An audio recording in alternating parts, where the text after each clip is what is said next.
Alors bonjour à toutes, bonjour à tous. Alors on est ici dans l'amphi de l'AFPA d'Istres, hein, du village AFPA d'Istres à l'occasion de la journée porte ouverte et on est en streaming en direct pendant ces 2 heures de table ronde.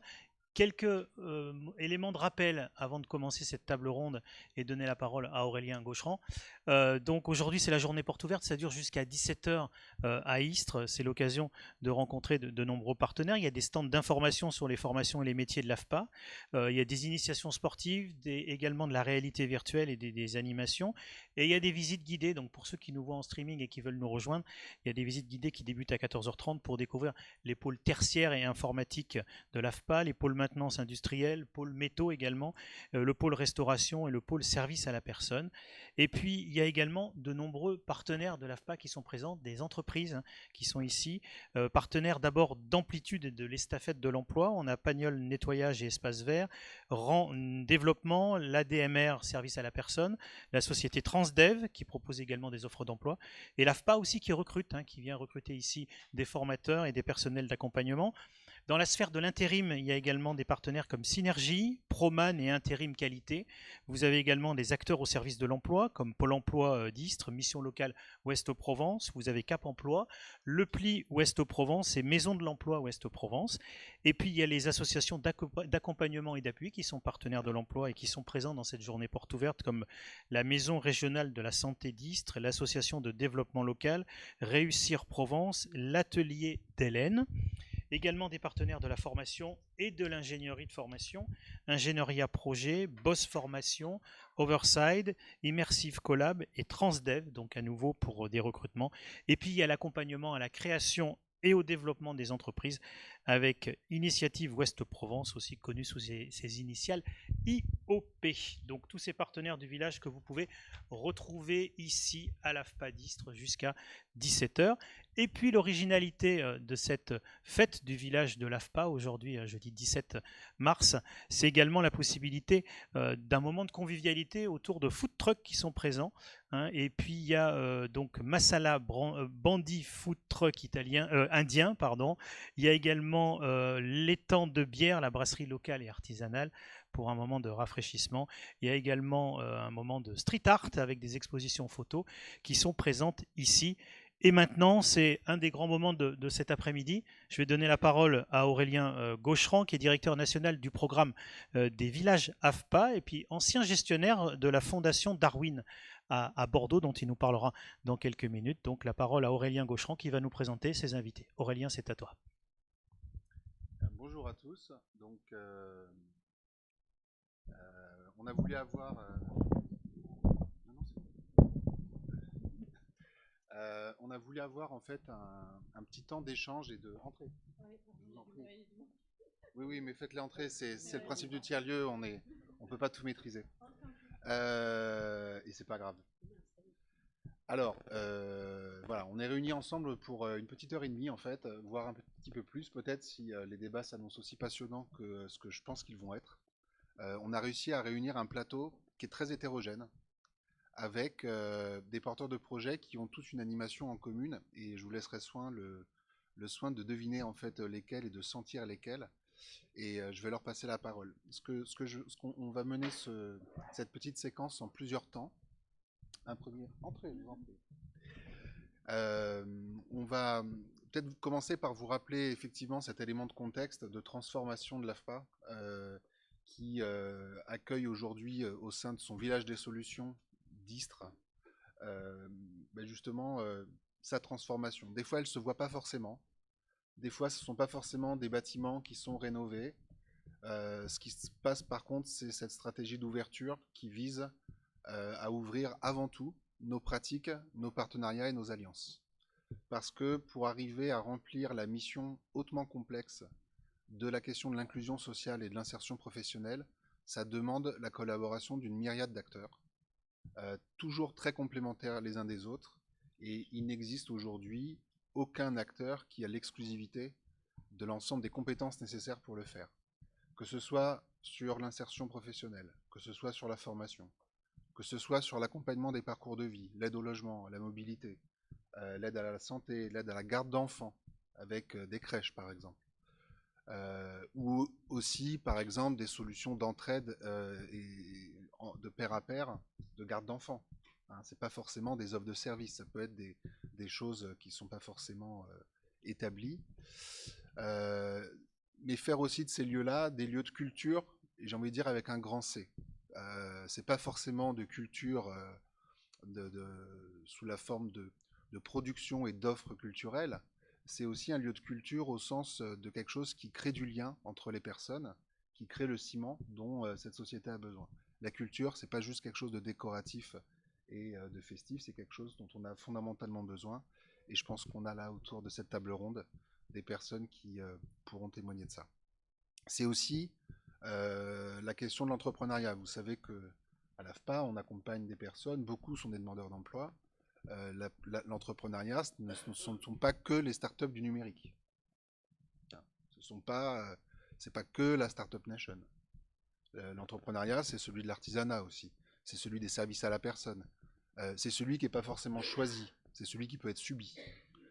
Beaucoup de personnes aujourd'hui n'ont pas forcément le choix que de se mettre à leur compte pour avoir une activité. Donc c'est pas forcément un choix. Donc comment est-ce qu'on accompagne ça et comment est-ce qu'on a des acteurs qui sont en mesure de le faire? C'est un petit peu à toutes ces réponses, toutes ces questions pardon, qu'on essaie d'apporter des réponses. Et quand je dis on, c'est un on collectif. Et Magali notamment nous parlera de ce collectif qui s'est créé sur Istres. Voilà. En guise d'introduction, ce que je voulais rappeler par rapport au contexte dans lequel on est ici. Et je vais donner la parole. Alors, on va avancer. Voilà. Bon, en fait, j'ai parlé avant le slide, mais c'est vrai que rappeler aussi quelque chose qui est à la signature aujourd'hui de l'AFPA, qui est en pleine transformation, c'est de dire que ce qu'on vise, c'est l'accueil et l'accompagnement inconditionnel. Alors, facile à dire. Par contre, accueil et accompagnement inconditionnel, ça veut dire qu'on prend les personnes.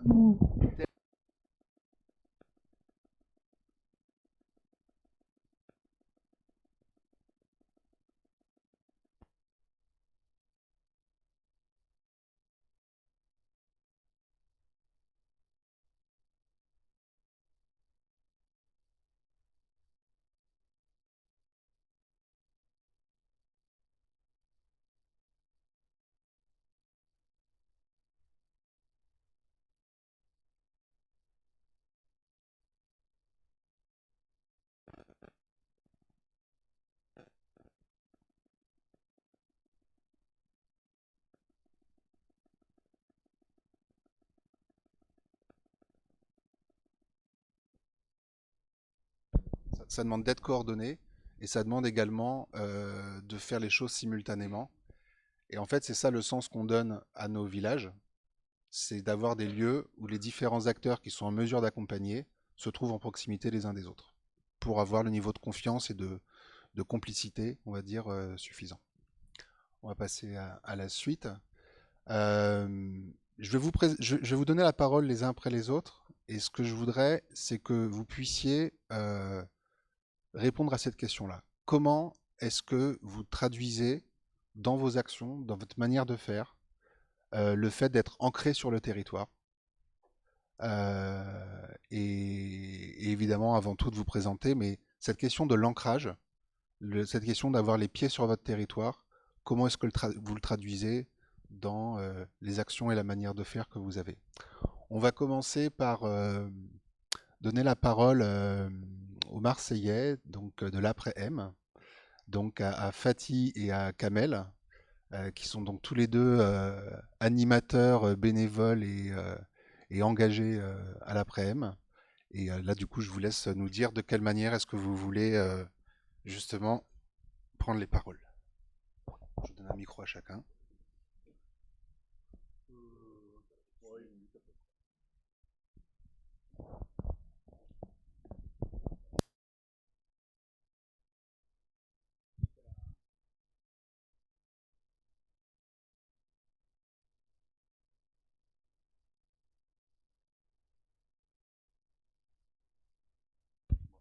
Là, oui.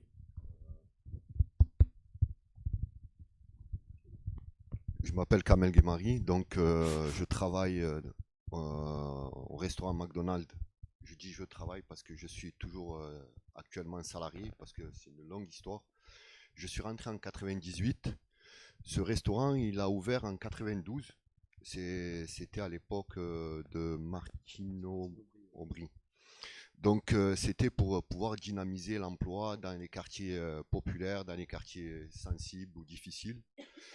Ben, moi j'ai appris à grandir. Je suis rentré parce que j'ai eu un parcours un peu cabossé dans ma vie. J'ai rencontré pas mal de difficultés. Donc j'ai appris à avoir confiance en moi. J'ai appris à pouvoir m'intégrer. Et quand on est issu des quartiers populaires, c'est très très difficile de s'intégrer dans le rejet. Parce que c'est une question que souvent on ne la pose pas. Mais quand on a un faciès ou on vient d'un quartier, on le ressent. Mais on n'a pas le droit de se plaindre non plus, parce que nous sommes des êtres humains et on se dit nulle personne n'est mieux que nous, mais nous sommes non plus mieux que personne d'autre. Dans ces quartiers, bon, quand j'ai intégré ce restaurant, j'ai appris à travers un outil d'assemblage, parce que c'est pas un restaurant qui fait à manger, mais qui vend à manger, mais c'est un restaurant qui ensemble les produits. À travers cet outil-là, j'ai appris à assembler le produit, j'ai appris à travailler en équipe, j'ai appris à libérer la parole, j'ai appris à me réinsérer dans la société et reprendre confiance en moi. J'ai évolué formateur, donc fier de moi, content de pouvoir apprendre un truc et le transmettre, évoluer en tant que responsable de zone, manager, premier assistant. Et après, j'étais responsable de formation sur 6 restaurants. Donc, nous, ce restaurant, c'était un restaurant qui était dans les quartiers sensibles. Le turnover, il était très, très faible. On s'est un peu auto-organisé, on a réfléchi comment on peut essayer d'améliorer notre quotidien, nos conditions de travail.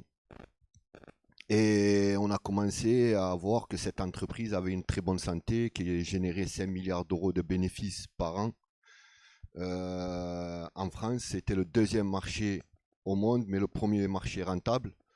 On s'est dit, il n'y a pas mieux que celui qui ressent la douleur, en parlant quelle est notre légitimité dans ces quartiers-là, ou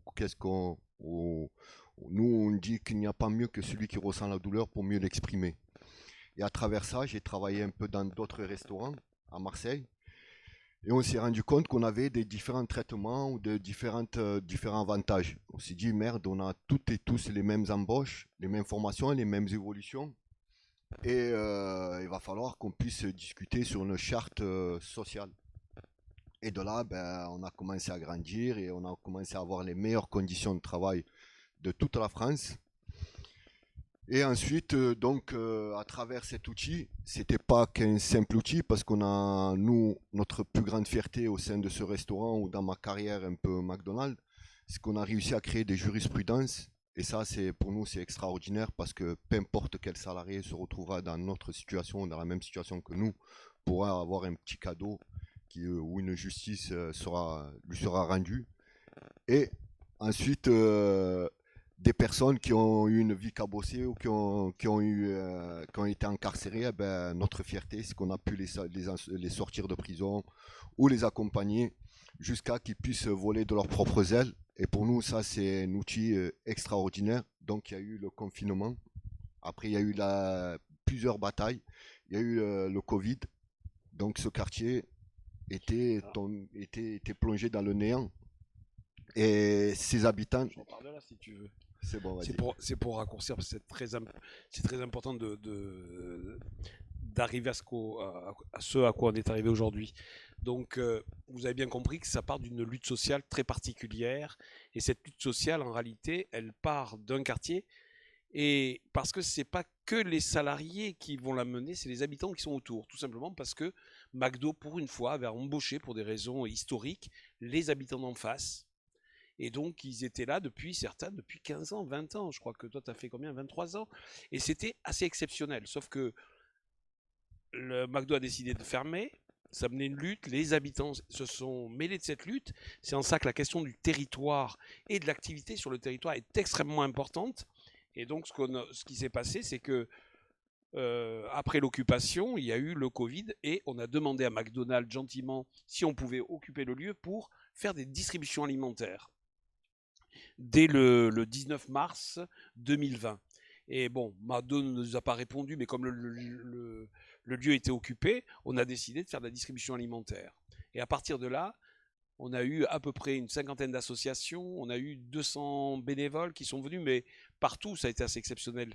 Mais là, on était la plus grosse plateforme de distribution alimentaire des quartiers nord de Marseille, on allait jusqu'à Aix-en-Provence, et de là, et c'est principalement des gens des quartiers qui l'ont fait. Mais quand ça s'est terminé, on s'est dit, mais qu'est-ce qu'on fait au fait? On a un lieu, c'est des gens du quartier qui sont en difficulté, et là on a dit, on va continuer à faire de la distribution alimentaire parce que les besoins sont apparus, mais ce qu'on a voulu surtout faire, c'est se dire, puisqu'on a un équipement, comment on peut créer nous-mêmes notre emploi? Parce que le McDonald's, c'était quand même 77 emplois. Et c'était le deuxième employeur d'une zone de 150 000 habitants. Et donc on se dit, clairement, il va falloir qu'on reproduise l'emploi. Et pour ça, il va falloir qu'on travaille avec tout le monde.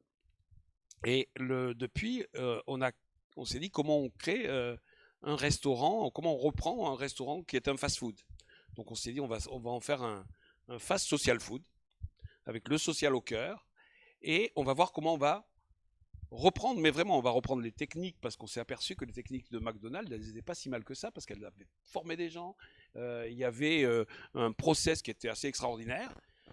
Bon, mais sauf qu'ils ont décidé de partir de là et qu'il fallait le reprendre. Donc on a décidé d'en faire un fast social food. Ce fast food allait embaucher les anciens salariés restés sur le carreau, plus les bénévoles qui étaient eux-mêmes des gens précaires et qui avaient besoin de travailler, plus les jeunes du quartier, dont certains font les choufs en face. On s'est dit, et c'est pour ça que qui peut le mieux parler avec eux, c'était effectivement leurs grands frères, ou leurs voisins, ou leurs cousins qui sont là. Donc la proposition, c'est celle-là. Aujourd'hui, on est en train de travailler déjà sur les entretiens pour les embauches, puisqu'on va, dès le 1er mai prochain, embaucher 24 personnes avec cette composition-là. Et les anciens salariés seront les managers parce qu'ils sauront transmettre tout ce qu'on a fait. Sauf qu'on a un autre problème, c'est qu'on ne peut pas embaucher tout le monde et qu'on fait une distribution alimentaire tous les lundis matins de 650 à 1000 personnes qui viennent chercher des colis.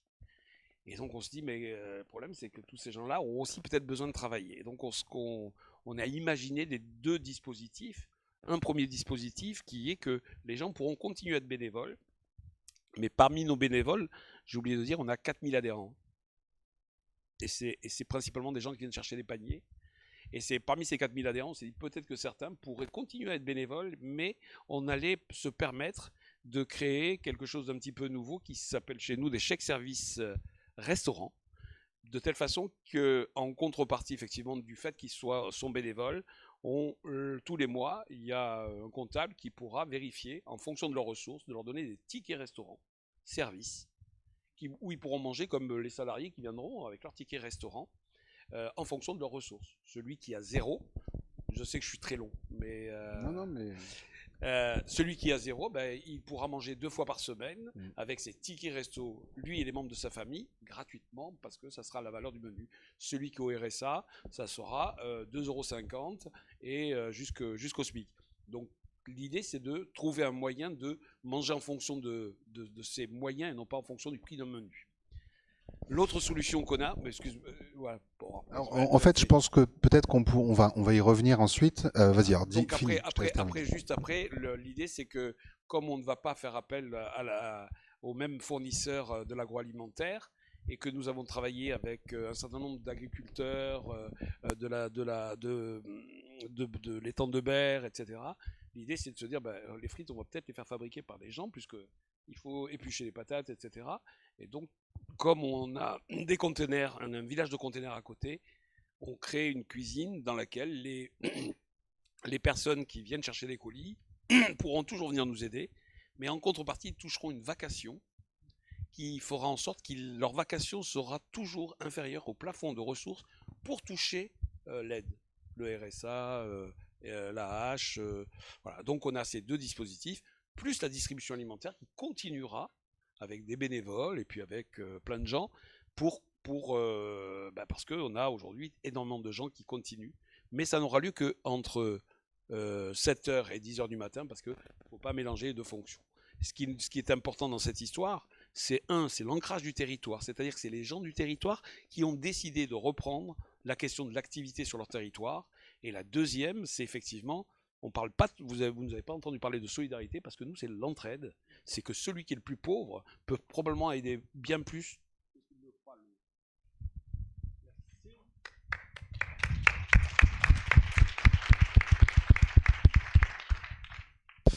Merci beaucoup à tous les deux.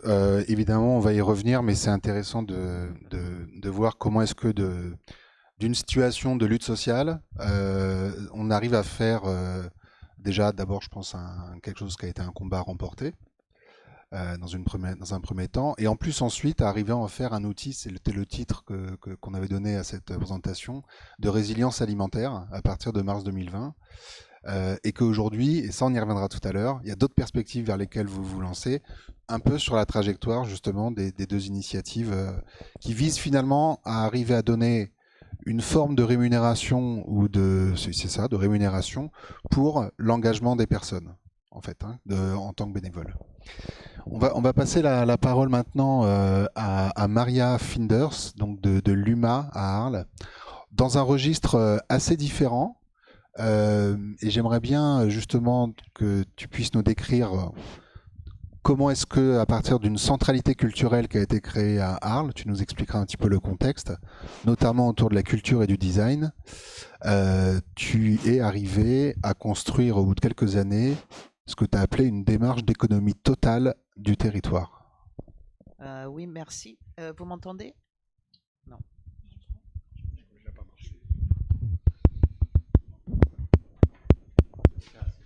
Mic drop. Merci.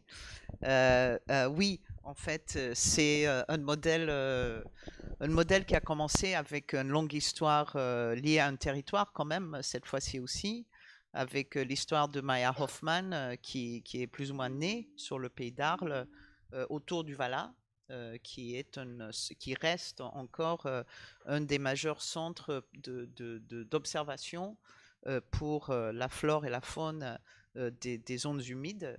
Donc cette histoire, elle a décidé un peu de la continuer à travers aussi une histoire qui l'a liée à sa grand-mère à Bâle, qui était un grand amateur d'art contemporain, mais très très contemporain à l'époque, parce que les grands artistes comme Joseph Beuys à l'époque de sa grand-mère étaient quand même des artistes un peu maudits.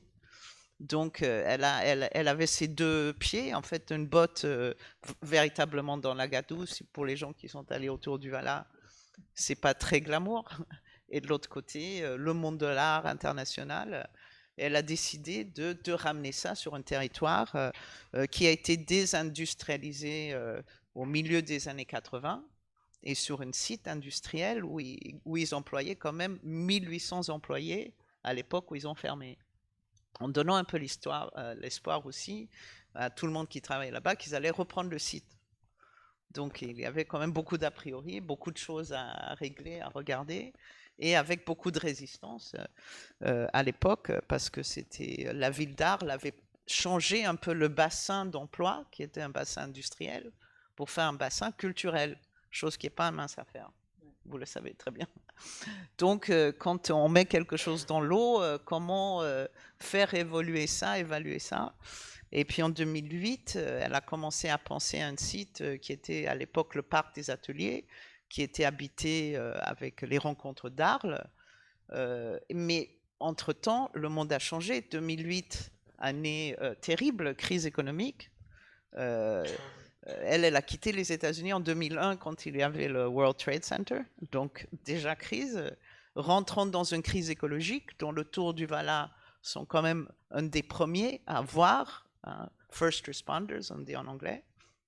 Et donc, c'est crise sur crise. Comment créer un centre d'art, mais qui est résistant et résilient et qui traverse une nouvelle époque où le travail de l'artiste est polluant, en fait, le travail du photographe, etc.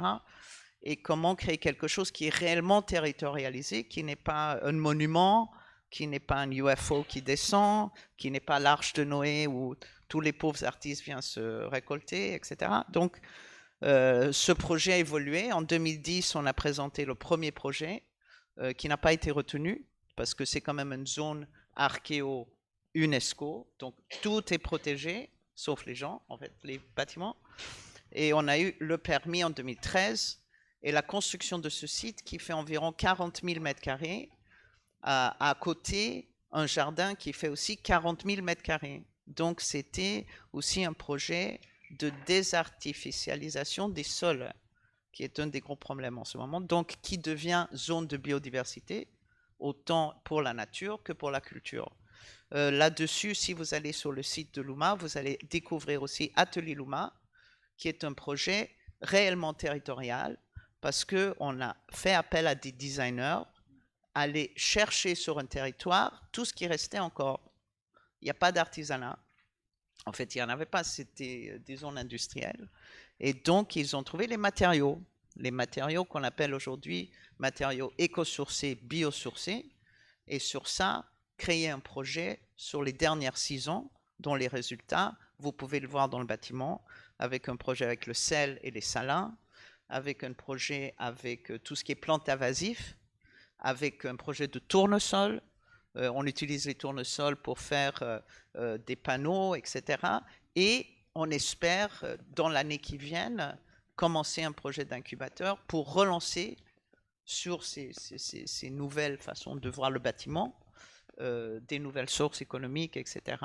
Et une formation. Au mois de mai, on a un ProPaille. Si on veut travailler avec les écomatériaux, c'est des disciplines architecturales. Donc, on fait aussi la formation. Voilà. Très bien. Merci. Alors, ce qui est intéressant à retenir, hein, je trouve, c'est on part de pratiques artistiques, de pratiques autour du design.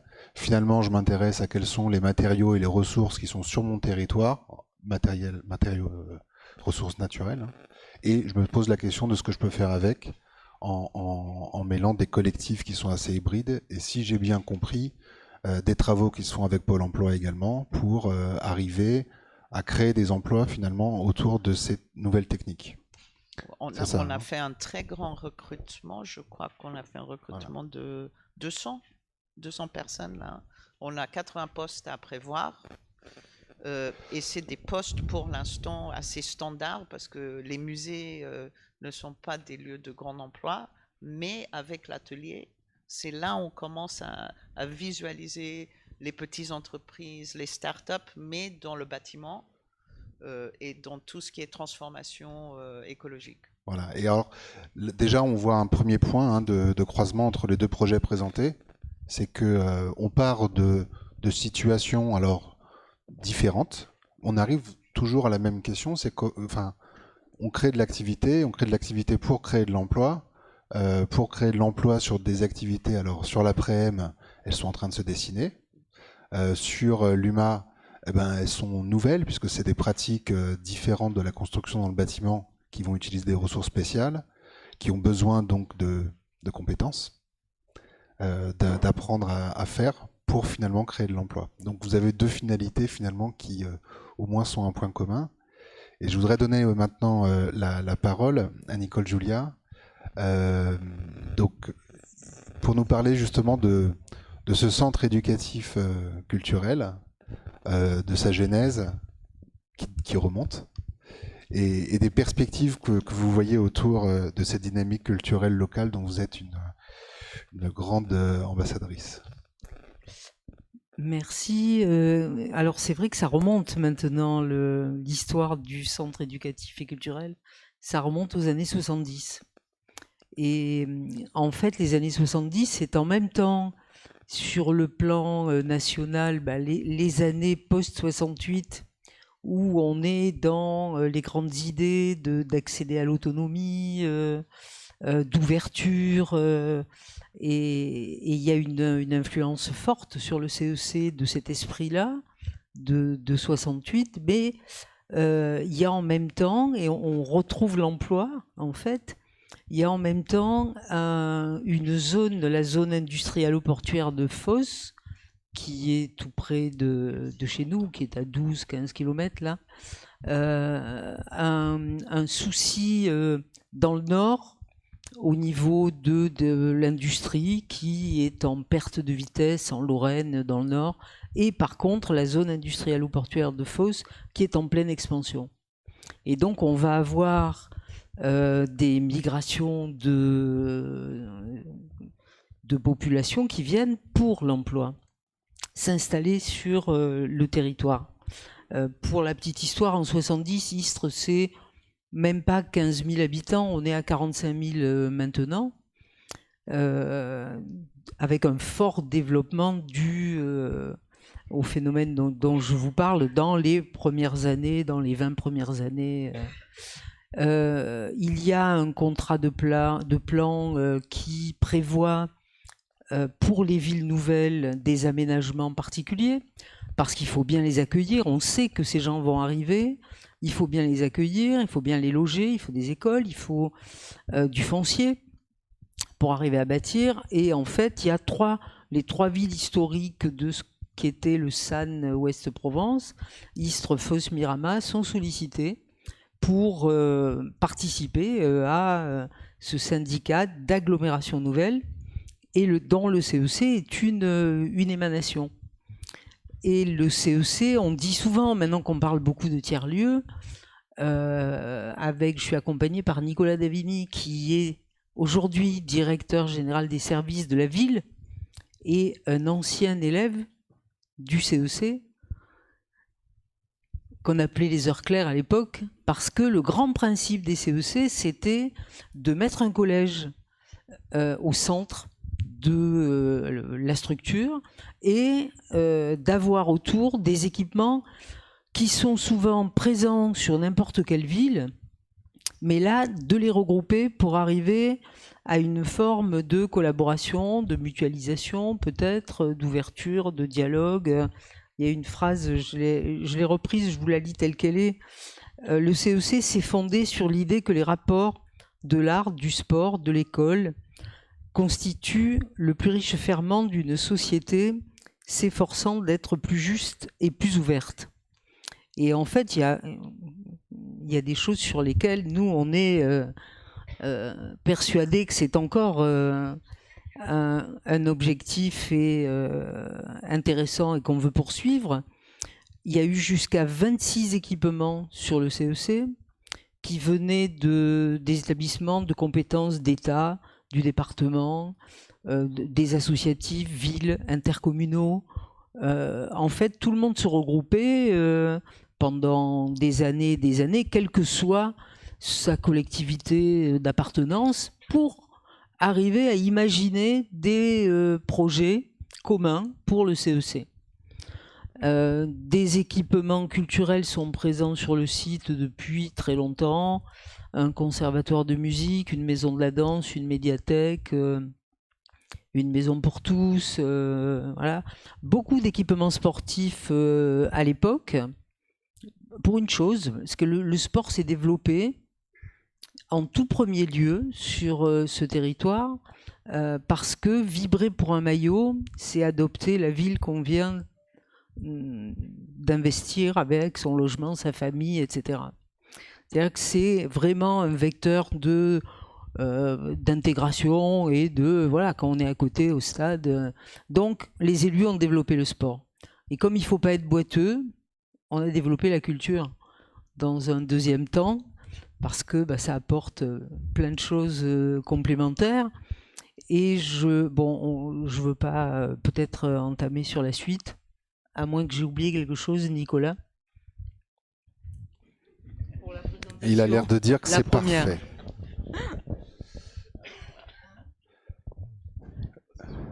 Merci. Merci.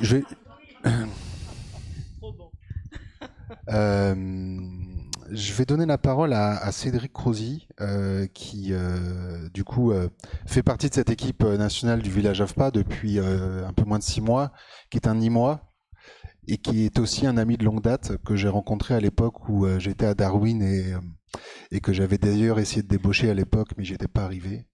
Et je suis très heureux de l'avoir à nos côtés aujourd'hui. Cédric a développé 4 tiers-lieux, on assume de les appeler comme ça, sur Nîmes.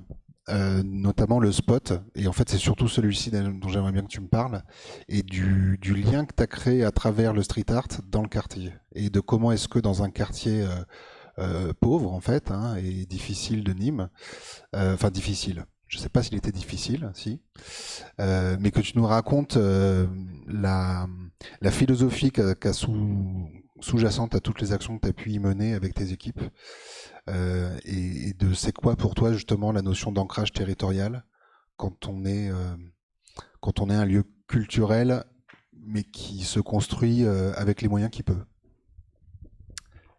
Bonjour tout le monde, merci beaucoup. Donc le spot à Nîmes, c'était le lieu pérenne qui a à peu près 8 ans, qui est toujours en activité à Nîmes. Lieu hybride qui est né sous l'excuse de l'action culturelle, on va dire, sous la dynamique d'un festival qui s'appelle l'Expo de Ouf. Ce lieu est situé dans un QPV, dans un quartier prioritaire de la ville. Donc comme tu dis, beaucoup de difficultés diverses et variées, des addictions, des gens complètement tarés qui habitent là parce qu'ils sont placés là parce que les loyers sont bas, ils sortent d'hôpital psy et on les met dans des endroits où le loyer est accessible. Des familles pauvres, monoparentales, etc. On a eu la chance, suite à la première édition de l'Expo de Ouf, d'avoir un mécène, quelqu'un issu de l'éducation populaire, qui a eu un héritage, qui a décidé d'en faire profiter les autres. Et il nous a dit, les gars, j'ai un bâtiment vide, en fait, je vous donne carte blanche pour faire une seconde édition de votre festival, si vous voulez, au sein de ce QPV. C'est là que vraiment ça a mis le feu aux poudres. Et en fait, avant toute chose, c'est devenu un outil. Moi, c'est vraiment ça que j'y vois. C'est les lieux, les bâtis, les murs, les toits sont juste des outils et des plateformes pour de l'action, quelle qu'elle soit.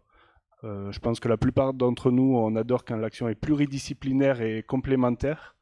Mais là où on arrive à faire le plus d'ancrage territorial, c'est quand on est hors les murs. C'est-à-dire qu'on a cet outil pour de l'équipement, pour de la technique et compagnie, pour du stockage de base. Hein. Mais c'est quand on est dans la rue, quand on est en proximité des habitants, qu'on arrive vraiment à les capter et à faire des actions, parce que, qu'on le veuille ou non, la porte d'un bâtiment qui soit le plus attrayant, le plus bienveillant possible, c'est quand même une frontière. C'est quand même un passage où parfois on ne va pas arriver, qu'on ne va parfois pas arriver à franchir, parce qu'on va se dire, c'est pas fait pour moi. Moi le premier, hein, j'ai des lieux qui... N'importe qui, des fois, s'est dit, moi, je veux pas y aller, c'est pas forcément ma cam, c'est pas forcément fait pour moi. Et la manière de briser ces frontières, c'est soit d'aller à la rencontre des gens et les prendre par la main, ou alors c'est d'être le plus proche d'eux, le plus en proximité. Je commençais à noter des mots-clés qu'on n'a pas mis en plus, mais je vais pas le faire tout le long, sinon ça va trop vous perturber. Mais c'est vraiment d'être au plus proche des habitants. Et ce qu'on a fait aussi dans ce QPV, c'est un peu comme les collègues de l'après-midi, c'est de les faire participer à nos actions. C'est d'avoir des habitants. C'est les premiers médiateurs pour nous de notre festival l'Expo de Ouf. Ça a donné une fierté à ce quartier où aujourd'hui, quand tout le monde déambule avec son petit plan, les habitants leur disent « Ah, la prochaine fresque, elle est juste là, en fait, vous pouvez y aller. Si vous voulez, je vous y emmène. Là-bas, il y a tel truc, il y a tel truc. » Et en fait, c'est de leur faire prendre part à l'action. Ça les valorise. Et ils sont demandeurs aussi, donc c'est vraiment cette notion-là qui est prédominante dans mon ancienne vie, on va dire, avec les collègues. Et c'est vrai que ce qui est aussi impressionnant, c'est que si vous allez à Nîmes, du coup, je vous invite à y passer, c'est qu'il y a plusieurs lieux, en fait. Hein, c'est un réseau, il y avait aussi chez Mémé, l'archipel, mais qui, depuis, je crois, a fermé. Et en fait, dans ce quartier-là, vous vous promenez et vous vous rendez compte qu'il y a du lien qui est fait entre les différents lieux. Et il est fait à travers en fait des graphes, des fresques qui sont chacune en fait des événements, des jams comme on dit, qui ont eu lieu, et que en fait c'est comme si ça avait contaminé le quartier et que ça avait apporté un rayon de soleil. Bon, voilà. Donc c'est des dynamiques qui sont qui partent d'initiatives de terrain. Alors là pour le coup, je pense qu'avec l'après-midi vous vous retrouvez bien parce que vous partez d'un équipement. Vous en faites quelque chose, vous savez pas exactement quoi avant, vous n'avez pas forcément écrit un projet, vous le faites chemin faisant, et vous êtes en permanence en déséquilibre permanent, mais en train de... comme quand on marche, hein, on est en déséquilibre permanent finalement. Puis, j'ai envie de te dire, il faut accepter cette notion parfois de non-programmation, comme tu dis, et de prise de risque. Je remercie au passage, vraiment ça me tient à cœur, Magali, parce que faire bouger l'AFPA aussi dans ses lignes, une structure qui a 70 ans d'histoire, etc., faire des hors formats, on va dire, ben, la première fois où on le fait, nous, la première fois où on a dit on va faire une expo qui s'appelle l'expo de ouf, les gens nous riaient au nez. Enfin, aujourd'hui, c'est devenu dans le vocabulaire courant des gens. Mais voilà, faire bouger les lignes, des fois, ça demande de prendre des risques, d'y croire. Donc, merci beaucoup, encore une fois. Donc voilà, très bonne transition du coup pour donner la parole à Magali en ce jour de fête au village. Où pour ceux qui ne sont pas présents, nous avons mis des petits fanions un peu partout. Vous avez un DJ truck à l'extérieur et je crois une ambiance assez ensoleillée malgré le temps maussade qui fait bien plaisir. Magali, est-ce que tu peux nous raconter comment est-ce que depuis 2 ans maintenant, tu es l'animatrice, la coordinatrice de la construction d'un village des solutions à Istres. Alors là, on est sur quelque chose qui est un petit peu plus programmé, qui est moins C'est une vraie différence, je pense. bottom-up. Toute la difficulté, j'imagine, c'est d'arriver à organiser quelque chose qui vient de manière participative, puisqu'on a l'impression d'être dans un oxymore quand on dit ça. Organiser le spontané, comment on fait, avec cette dynamique qui a quand même permis de nous structurer, qui a été accompagnée par la Banque des Territoires. Est-ce que tu peux nous raconter un peu cette histoire ? Oui. Alors, c'est vrai que quand j'entends un petit peu ce que chacun d'entre vous témoigne, la grande différence que je perçois très vite, c'est de dire que pour nous, il y a une volonté stratégique qui est posée dans une évolution d'une structure.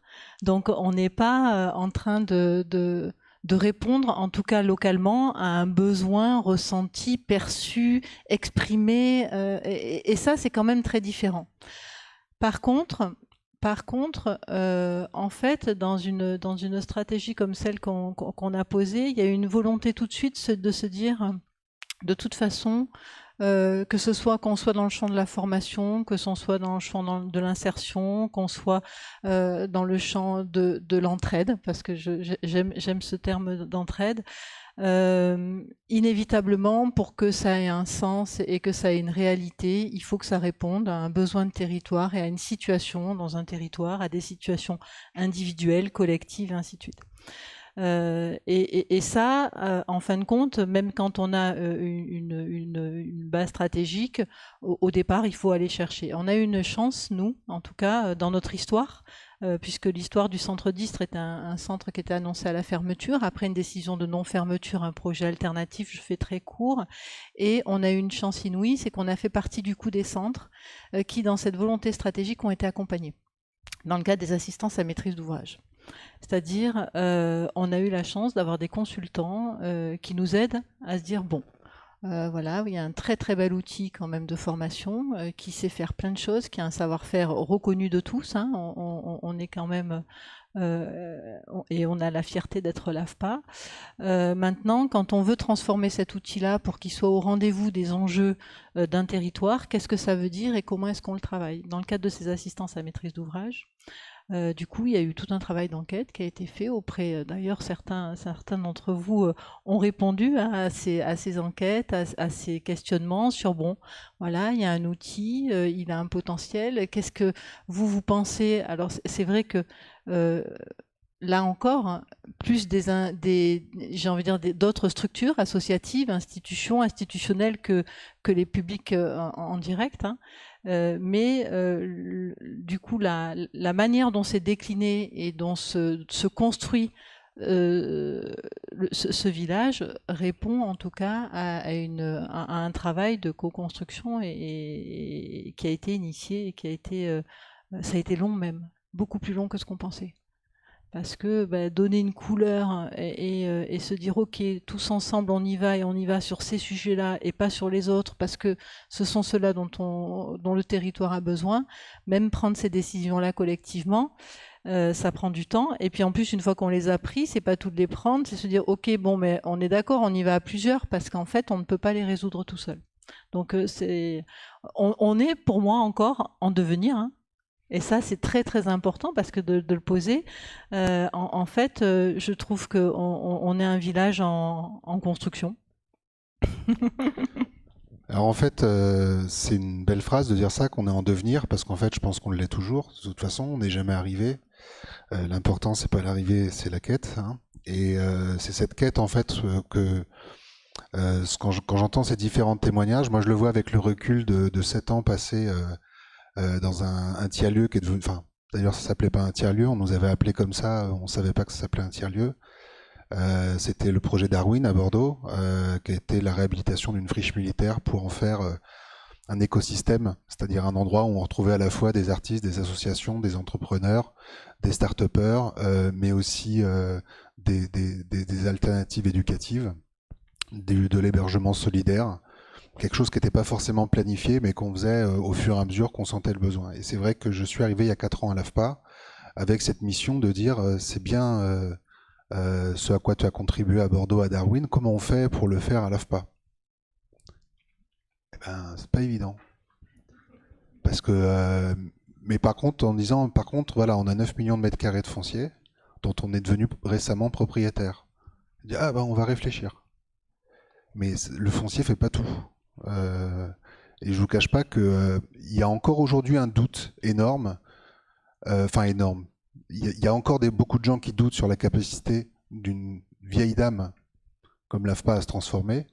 En fait, moi, si j'y suis depuis maintenant 4 ans et demi, c'est parce que au bout de 6 mois, quand j'ai rencontré les gens, donc pas les lieux, etc., et que j'ai vu leur engagement, et que j'ai vu leur sérieux, en fait, l'AFPA, ce sont des besogneux, ce sont des gens qui travaillent. Et ils travaillent parce qu'ils sont engagés pour quelque chose. C'est un peu comme Total, on vient pas à l'AFPA par hasard. Et en fait, on y vient parce que on sait qu'on contribue à quelque chose qui est utile. Est-ce que c'est innovant? On s'en fout. Ce qui est important, c'est est-ce que c'est utile? Et en fait, dès lors que j'ai vu ça, j'ai su que ça allait prendre du temps, qu'il y aurait de l'inertie, qu'il y aurait des éléments de système qui allaient faire frein, mais que fondamentalement, le terreau était là pour que ça fonctionne. Et Cédric, avec qui on partage, on va dire, une communauté de pensée, quand il m'a rejoint il y a 6 mois, au bout de 2 semaines, il me disait, mais il sautait comme un cabri, il disait, mais c'est ouf, mais c'est ouf, mais c'est ouf. Il me dit, j'ai jamais vu ça dans tous les tiers-lieux que j'ai vus, j'ai jamais vu une telle diversité ethnique, sociale, générationnelle. J'ai jamais vu justement des gens aussi engagés. C'est ouf, c'est ouf, c'est ouf. Il arrêtait pas de dire ça. Bon. Et moi, ce que j'aime bien dans les différents témoignages qu'on a, c'est que on a le point de vue d'un territoire qui prend avec beaucoup de recul des éléments démographiques, des éléments migratoires qui contribuent à faire ce qu'un territoire est dans son ADN, et comment est-ce que, à travers de l'imagination qui est collective, partagée, malgré sûrement des différences de point de vue politique, mais il y a quelque chose de commun qui disent on va le faire ensemble. Je vois l'après-m qui, avec un collectif de 4000 bénévoles aujourd'hui, peut-être moins au début, mais en tout cas il y avait un comité de soutien très fort, fait preuve de résilience sur quelque chose qui était censé être voilà, mort, fini, et finalement à partir de ça on en fait autre chose. Et puis je vois l'AFPA qui aussi finalement part d'une difficulté, et qu'à partir de cette difficulté on rebondit sur autre chose. L'UMA qui a un point de vue différent, c'est pas forcément une question de résilience, c'est au contraire l'apport d'une richesse et d'une forme d'abondance aussi via des financements de fondations, mais et à partir de là se pose la question sur le territoire, comment j'y suis utile, et fait le lien avec cette fois ce qu'on trouve dans le sol, ce qui pousse sur le territoire pour en faire une activité, et mettre le design qui, comme ça, pour dire c'est un peu élitiste, le design, un peu élitiste. Mais en fait non, justement on le met au service de quoi, in fine, de la création d'emplois. Et c'est ces rencontres-là qui sont intéressantes. Et du coup, si je passe un peu à la suite, ce mot de résilience qui a été très très utilisé pendant la crise sanitaire, etc., ce dont on se rend compte, c'est que ce mot de résilience, en fait, il est presque une condition indispensable à la remise en cause pour faire en collectif. Voilà. C'est pas grave si la slide ne correspond pas, t'inquiète pas. Et en fait, c'est un petit peu là-dessus que j'ai envie de vous interroger. Quand vous vous écoutez les uns et les autres, est-ce que, un peu comme dans... Qu'est-ce que vous pourriez faire ensemble, en fait? Comment est-ce que vous pourriez vous être utiles les uns aux autres? C'est un peu ça, moi, la question que j'ai envie de vous poser. Et J'ai presque pas envie de parler trop du mot tiers-lieu, mais parce que aujourd'hui, en fait, on a un effet de mode très clair sur les tiers-lieux. Aujourd'hui, il n'y a pas une collectivité qui n'a pas son tiers-lieu, mais il y en a beaucoup, par contre, qui savent pas quoi faire avec. Parce qu'ils se sont dit, ah bah oui, il faut en faire un, donc on va en faire un. Or, ce dont on s'aperçoit, c'est que c'est de la génération spontanée, quasiment. Donc comment est-ce qu'on fait pour mettre un cahier des charges qui doit respecter un label, qui doit répondre à des critères sur quelque chose qui est censé être un espace de possible et dont on ne sait pas exactement où on va. C'est peut-être un peu une incongruence du système aujourd'hui, de cette institutionnalisation des tiers-lieux. Et nous, on nous a très clairement dit, France Tiers-Lieux nous a dit, bah non, l'AFPA, vous ne pouvez pas faire des tiers-lieux parce que en fait, vous êtes un organisme de formation, vous êtes trop gros. Donc on a dit, parce qu'on a candidaté à peu près une dizaine de fois, ça nous a été refusé à chaque fois. Donc aujourd'hui, on dit, c'est pas grave, on va le faire autrement. Et on verra comment est-ce que notamment on réfléchit à des stratégies de financement pour le faire qui sont différentes par la suite. Je vais me permettre de prendre la parole. Nous, on a commencé à se définir comme une ZAD. Une ZAD, c'est une zone normalement à défendre. Mais nous, pour le coup, on s'est appelé ZAD, zone à développer, pour marquer effectivement qu'on n'avait pas envie d'être dans la plainte, la contrainte ou la dimension protestataire. Et donc, du coup, c'est le premier terme qu'on a choisi. Ensuite, quand on a décidé de parler de notre fast social food, on s'est dit très bien, mais on ne peut pas faire juste une activité économique, parce que justement, ce qu'on apporte, c'est l'idée que si les habitants eux-mêmes participaient au développement économique, c'est-à-dire que chaque fois qu'il y a un projet économique qui sont dans le coup, ça vaudrait peut-être le coup. Et on a trop mis des zones d'activité d'un côté, des zones je sais plus quoi, d'agriculture là. D'ailleurs, quand vous regardez les plans d'urbanisme, tout est découpé par rapport à des fonctions. La question, c'est comment on fait pour que toutes ces activités, parce que l'humain a besoin de toutes ces activités à la fois, un peu ce que vous racontiez, mais de manière encore plus large. Et ben nous, on s'était dit, peut-être qu'il faudrait inventer demain dans les plans d'urbanisme une ZEC, une zone écologique et culturelle dans laquelle l'habitant est au cœur des choses. Alors on n'a pas l'air comme ça, mais tous les samedis, il y a un atelier et des discussions. On a notre atelier d'éducation populaire, parce que c'est des gens, je vous assure, la composition est très populaire. Et juste pour vous répondre, du coup, nous, on s'est dit, on va créer un local en face qu'on va appeler le lieu, parce qu'il n'y a pas de tiers-lieu, c'est pas un tiers. Et le lieu chez nous, c'est le local des initiatives d'entraide urbaines, parce que c'est ce qui nous motive le plus, c'est l'entraide. On n'a pas besoin de l'extérieur, on peut être capable de s'organiser, notamment pour les distributions alimentaires. Mais après, on s'est rendu compte que nous avions d'autres besoins.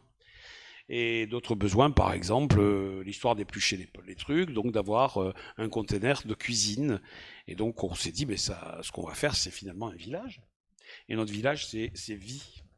C'est le village des initiatives d'entraide. Et du coup, on reste dans cette idée qu'on est en train de composer ce que je disais tout à l'heure, la fameuse ZEC.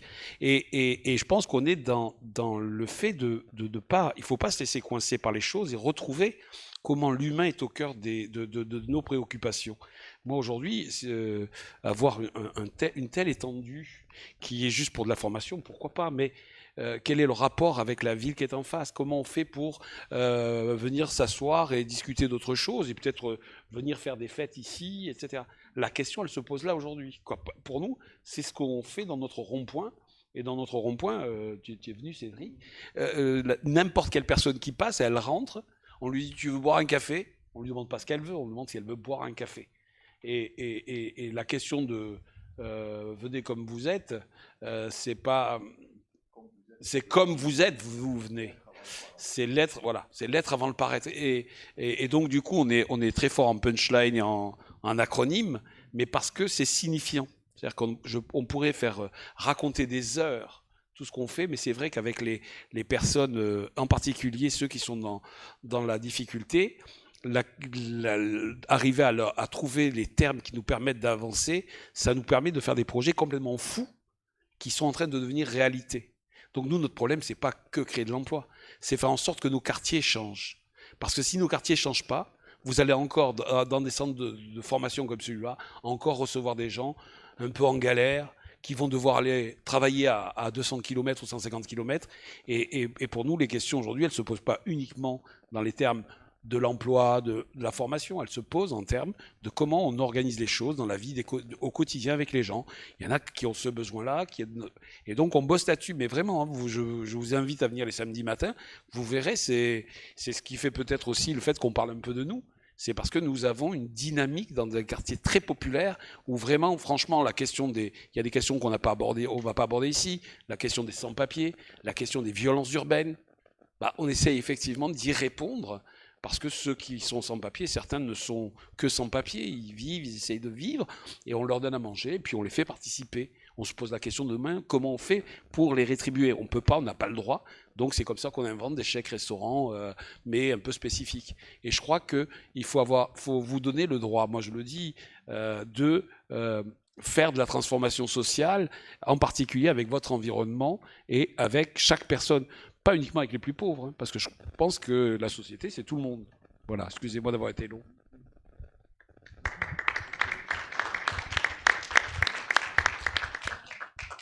Est-ce que quelqu'un d'autre veut réagir ou est-ce que quelqu'un veut réagir dans la salle, peut-être? Non? Peut-être regarder les choses sous un angle un peu différent. Ça va peut-être faire un peu réac, hein, je sais pas, on va voir. On va voir. Le tiers-lieu, bon, moi j'aime pas trop les mots, l'espèce de néologisme, là, les mots galvaudés, parce que je trouve qu'on a toujours du mal à comprendre les concepts et on passe plus de temps à essayer de comprendre les concepts qu'à créer. En fait, on parle beaucoup de ce tiers-lieu par des publics adultes, ados, même pas ados, plutôt adultes, ça reste dans le domaine beaucoup culturel. C'est vrai que c'est social, culturel, on est toujours dans ce domaine-là. Et en réalité, pour parler de quelque chose qui est, je sais pas si c'est né ici, on parlait tout à l'heure du CEC, c'est une sorte de tiers-lieu, mais pour les enfants. Et c'est vrai qu'on a démarré avec ce concept-là sans savoir que c'était un tiers-lieu, sans savoir rien du tout de tout ça. Hein. On était simple utilisateur et c'est vrai qu'on ne se posait pas du tout la question de savoir si on allait au collège, si après le collège on allait au gymnase, si après le gymnase on allait à la bibliothèque, parce que ça s'appelait comme ça à l'époque, si après on allait au conservatoire informatique, si après on allait à la maison pour tous, boire un café, on avait tout ça en accès complètement libre, sans qu'on puisse se poser des questions. Alors c'était le tiers-lieu, c'était pas le travail après, c'était l'école après, et après l'école, ou même avant, ou même pendant. On était capable d'aller dans des endroits complètement hétéroclites et où on rencontrait tout un tas de personnes qui étaient toujours les mêmes pratiquement, parce que bon, on n'avait pas non plus 50 endroits comme ça. Et c'est vrai que ça a permis, alors ça on s'en rend compte après, hein, parce que sur le moment on ne sait pas, mais ça a permis de créer toute une génération de quadra, quinca maintenant, de plus en plus, où en fait on a une espèce de socle commun, d'histoire commune. Alors c'est une grande chance, hein, parce que nous on a eu cette chance-là de ne pas avoir de difficultés sociales. Et c'est vrai que c'est une grande chance, mais cette chance-là, faut la cultiver. Parce que moi j'ai des connaissances de cette époque-là qui ont mal fini. Pourtant ils avaient tous les ingrédients pour bien finir. D'autres qui ont très très bien fini. Mais en tout cas, ce qui est sûr, c'est que c'est des gens que l'on côtoie. Là, et encore, je te disais tout à l'heure qu'on était dans une espèce de manifestation hyper guindée où c'était une espèce de congrès de comment on appelle ça, de promoteurs immobiliers. Donc c'était un truc où tout le monde parlait affaires, et j'ai rencontré quelqu'un complètement par hasard, hein, qui était absolument pas. Eh ben cette personne-là, elle était au CEC, et on s'est remémoré, on s'est reconnus. On n'était pas du tout dans la même classe, on n'était pas du tout. Mais c'est comme si on avait vécu ensemble, grandi ensemble, et ça fait une sorte je sais pas, de groupe qui on a l'impression qui est éternel. Et tout ça, c'est pas grâce au collège, hein, parce que c'est un collège comme un autre, hein, finalement. Non, mais en termes d'enseignement, je parle. C'était le même. Mais par contre, oui, il y avait tout ce contact à l'extérieur et tout ce qui s'est forgé ici, ça s'est fait comme ça, naturellement, spontanément. Alors, peut-être tu peux écrire le mot utopie aussi parce que ça fait aussi partie de ça fait aussi partie du CEC et peut-être de ce qu'on souhaite créer. On parlait tout à l'heure de l'absence de règles. On est dans un pays compliqué, hein, faut dire, hein, où tout est codifié, tout est. Mais il n'empêche que c'est extrêmement efficace et ça on le sait après le recul. Maintenant, pour faire partager cette expérience-là, je pense que c'est la chose la plus efficace qui puisse exister. Le regroupement de diverses activités, diverses choses, de publics de divers horizons, parce qu'il ne faut pas non plus ghettoiser, c'est pas bien. Donc de divers horizons, accès libre, d'une manière complètement décontractée, désintéressée. Et ça, c'est la meilleure chose qui puisse être créée pour favoriser ce contact, ce ciment et ce bien-être finalement, parce qu'on était bien, après tout.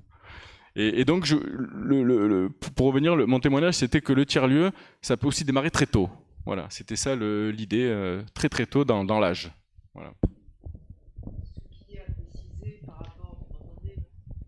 Ce qui est à préciser par rapport au collège dont il parle, c'est que ça reste un collège ouvert, ce qui n'existe plus.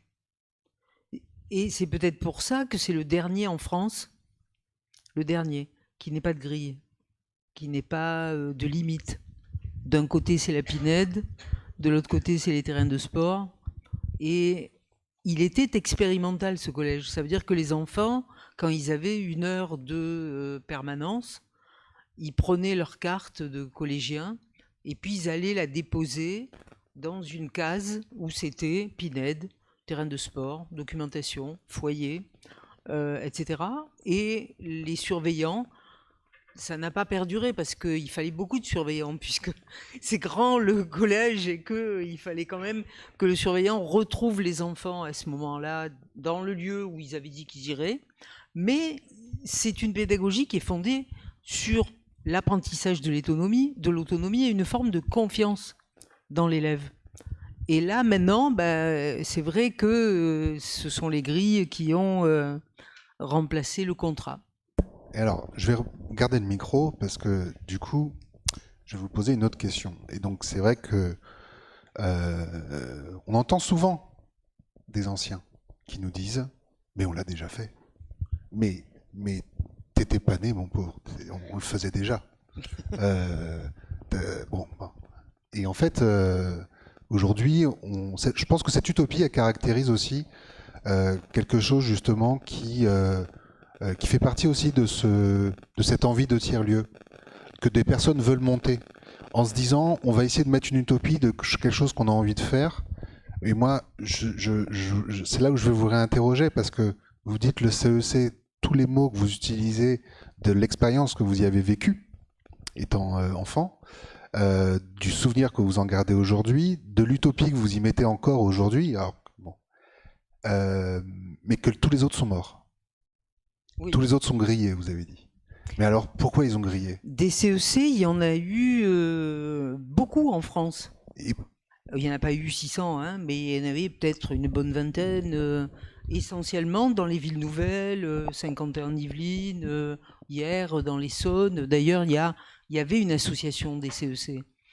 Mais sur un collège comme ça, par exemple, ça coûte des moyens. Moi, j'y ai été prof dans ce collège. Et chaque semaine, on avait 1 heure de discussion avec la classe dont on était prof principal.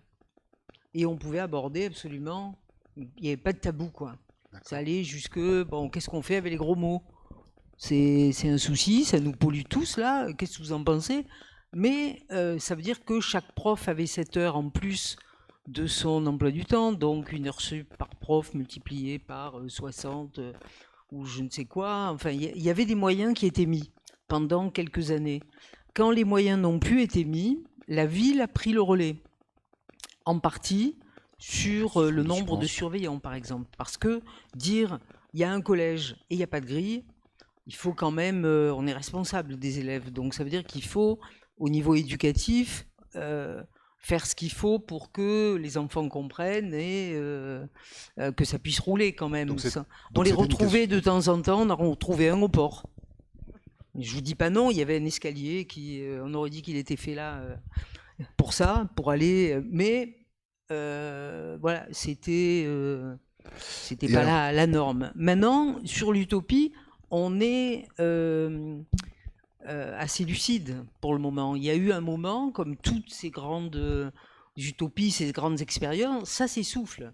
Ça n'est plus en prise avec le temps, les politiques changent, il y a des chicaya politiques, comme dirait l'autre. Et il y a des moments où l'intérêt du projet et le côté explosif un peu devient moins de mutualisation, moins de collaboration. Chacun développe son projet. Ça a été ça, là, à un moment donné. C'est-à-dire chacun est sur sa ligne, fait bien ce qu'il a à faire, mais la mutualisation, le partage, la collaboration n'y est plus. Donc finalement, le constat, c'est pour le moment comment retrouver une forme d'utopie en prise directe avec aujourd'hui, hein, mais garder une utopie, parce que c'est ça qui nous a fait avancer ensemble. Je crois que si chacun a son intérêt, on n'avance pas ensemble. On avance, ils ont continué à avancer, nos établissements, mais ouvrir le regard sur de nouveaux projets. Et ça va être le projet Europan. Peut-être que si on a le temps, il pourra en parler. C'est comment initier des complémentarités avec d'autres tiers-lieux. Parce qu'on se rend compte, aujourd'hui, vous inaugurez une salle, on a quasiment un projet qui est identique avec le CEC. Bon, on ne va pas le faire identique, on va partager. Nous, on a un auditorium qui arrive, qui va l'intéresser parce qu'il est top numérique et compagnie avec la médiathèque. C'est comment on collabore. On n'a plus les moyens d'être en concurrence, et puis c'est moins rigolo, quand même, quelque part. C'est moins rigolo, oui. Et ouvrir des partenariats privés-publics. Parce qu'on a porté tout seul, les collectivités, ce projet du CEC. Et il y a quelque chose d'artificiel, ne serait-ce que dans le fait d'avoir une cafette. C'est le minimum, ça. C'est le lieu qui va créer de la vie, et une vie un peu moins artificielle qu'on se croise parce qu'on sort d'un cours et qu'on rencontre quelqu'un qui avait une réunion. Et voilà. Donc là, c'est comment remettre une restauration en place, des lieux d'échange, des partenariats sur des projets liés au numérique, un parc de réalité virtuelle qui est aussi la partie de Nicolas, etc. Voilà, c'est un peu ça les ouvertures pour le moment, les idées en tout cas. Merci. On voit bien ce qui nous guette. C'est le risque du repli sur soi en fait. Pardon ? C'est le risque du repli sur soi qui nous guette et qui nous menace en fait. C'est ça qui risque, voilà. Parce que la question qu'on voulait se poser aussi aujourd'hui, c'était aujourd'hui, bon, très clairement, on a un effet de mode autour d'un mot, mais on a effectivement des centres éducatifs culturels, des MJC, des clubs sportifs, d'innombrables en fait initiatives, centralité des lieux avec des personnes qui font tourner ça autour, qui jouent des rôles importants sur les territoires. Beaucoup sont tentés du coup de s'appeler tiers-lieu aujourd'hui parce qu'il y a des financements qui vont autour du mot-clé tiers-lieu. On va pas se cacher derrière son petit doigt. Et ce sont des modes de financement en subvention. Beaucoup. Et qu'est-ce qu'on a la question, c'est que souvent ce sont des financements qui vont durer pour 1 an, 2 ans. Mais qu'est-ce qu'il en restera dans 10 ans ? Est-ce que dans 10 ans, en fait, justement, ces subventions d'amorçage qui permettent justement de commencer à financer un poste, permettent d'atteindre l'ambition et l'utopie, on parlait d'utopie, quand on dit utopie, c'est l'utopie, on voit les choses en grand.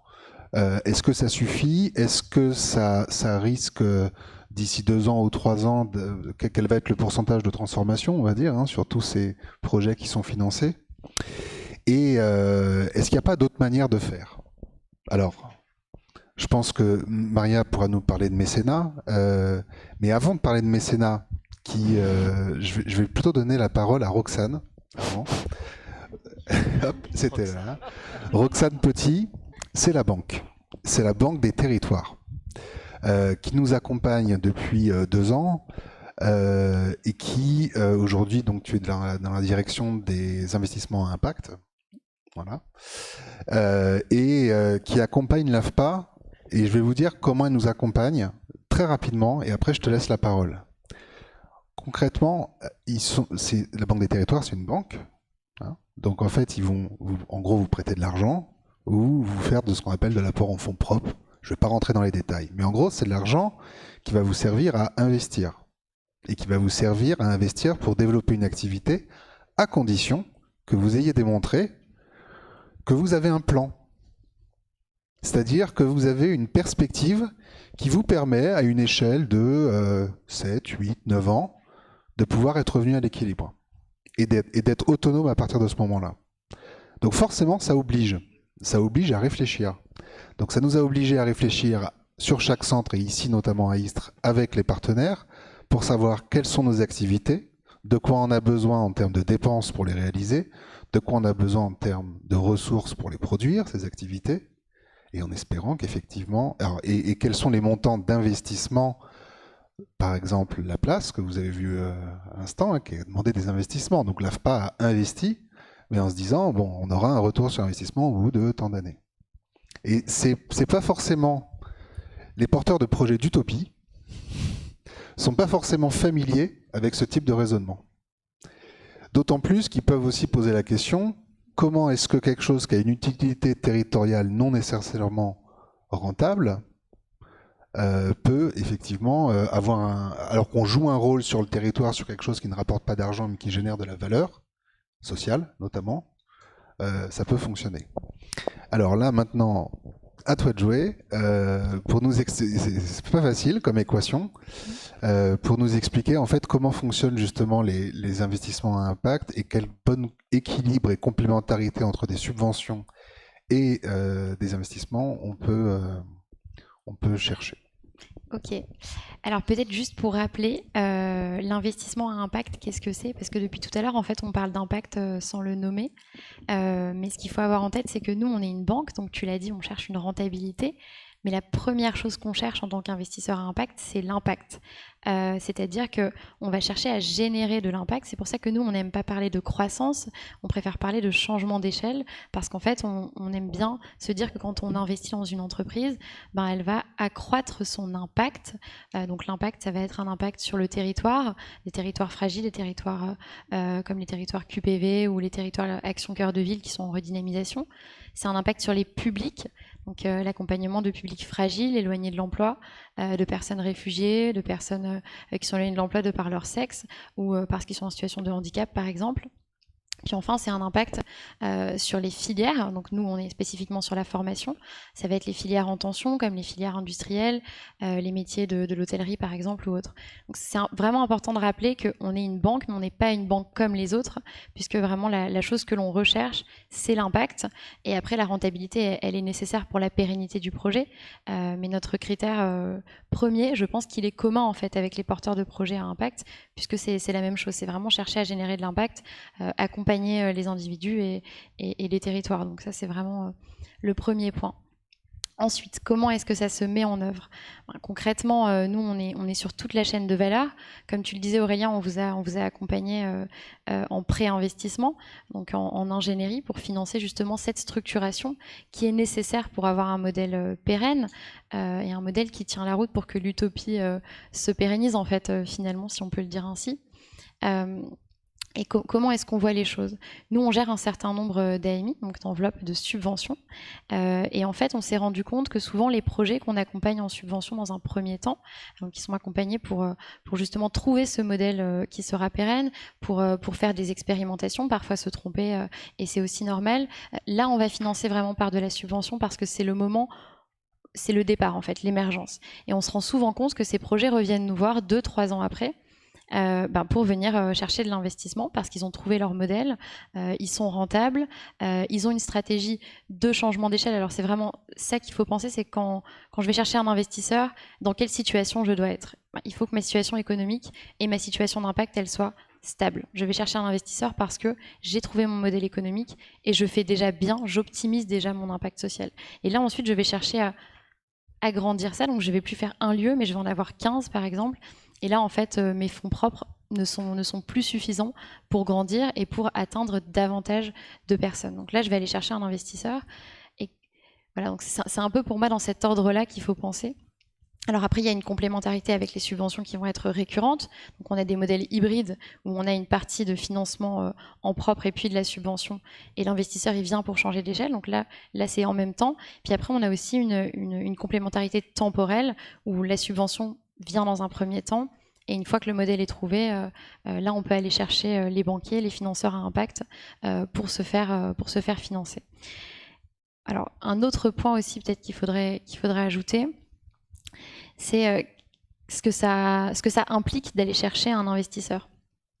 Alors souvent, on le voit dans le mauvais sens, c'est qu'on se dit, si j'ai des investisseurs avec moi, je serai plus libre de faire ce que je veux, je serai plus libre de mon impact, peut-être que je devrais en faire moins. Alors ça, c'est une idée reçue, parce que si vous allez chercher les bons investisseurs, comme la Banque des Territoires, vous allez au contraire avoir des partenaires avec vous pour vous aider à faire encore plus, encore mieux ce que vous vouliez déjà faire, puisqu'accueillir un partenaire investisseur, c'est ne plus être seul, mais avoir vraiment quelqu'un en plus avec d'autres compétences qui va aussi vous aider, qui va en fait venir dans votre gouvernance et vous aider à faire les meilleurs choix. Donc c'est avant tout, aussi un partenariat. Et nous, voilà, ce qu'on fait avec l'AFPA aujourd'hui, on se considère pas du tout comme une banque dans notre accompagnement, mais vraiment comme un partenaire pour accompagner cette transformation. Nous, on a été séduits tout de suite par le projet. Aurélien, tu disais que ça a pris plus de temps que prévu, mais en fait, c'est normal et ça sera pour le mieux. Et aujourd'hui, on voit qu'il y a vraiment, on voit vraiment les projets qui émergent. Et nous, on a envie d'être partenaire et pas uniquement financeur. Je pense que c'est le rôle qu'on aura si ça doit se faire. Donc voilà un peu dans les grandes lignes. Merci. Ouais, et je vais même compléter pour dire que c'est effectivement un rôle de partenaire et je le confirme. Merci de dire que tu trouves pas que c'est trop long parce que effectivement, on a toujours l'impression que c'est trop long et que nous on va pas assez vite, qu'on devrait aller plus vite. Mais en fait, c'est vrai que vous avez la patience de ça c'est bien. Et puis surtout, je pense qu'il y a subvention et subvention. Il y a la subvention qui permet de financer du fonctionnement sans avoir de regard sur à quoi elle sert. Et ça peut servir, on va dire, à avoir un peu de respiration. Et puis il y a la subvention qui va être fléchée. C'est-à-dire qu'on dit, ok, on a compris où vous en êtes, mais là on pense que vous avez besoin d'avoir quelqu'un qui vous accompagne pour structurer les idées, pour poser votre projet, pour l'écrire, pour faire un modèle économique. Et ça, je dois avouer que dans notre cas, ça a été très utile.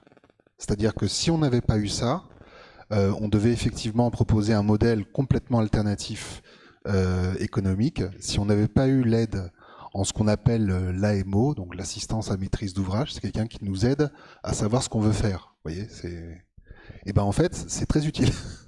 C'est-à-dire, si on n'avait pas eu ça, c'est pas juste une démarche individuelle et personnelle. C'est vous devez aider une équipe plus un collectif de partenaires à savoir ce que collectivement ils veulent faire ensemble. Et évidemment, toutes ces personnes ont déjà leur boulot et font déjà plein de trucs. Et donc en fait, le fait d'avoir quelqu'un qui vous accompagne à ça permet effectivement de structurer un projet. Ça prend du temps. Mais à un moment donné, on a un dossier avec un dossier de financement, avec un dossier de synthèse, avec des plans, et on peut en parler avec d'autres. Voilà. Donc ça, c'est effectivement très utile. Est-ce que on a des personnes qui veulent répondre et réagir sur ces sujets-là? En fait, c'est une période très compliquée parce que on imagine... En fait, c'est comme si on avait oublié les dernières 2 ans. En fait, on se souvient presque pas. Et puis, c'est aussi une période historique très compliquée aussi. Et probablement le mécénat est ce qui est le moins sûr. en fait, au niveau du financement. C'est très passionné. Quand c'est les entreprises, par exemple la Fondation Cartier, c'était quand même Perrin, le CEO, qui avait une affinité avec la culture. Le prochain CEO, peut-être il a une affinité avec les voitures de course. En fait, il n'y a aucune pérennité dans le mécénat.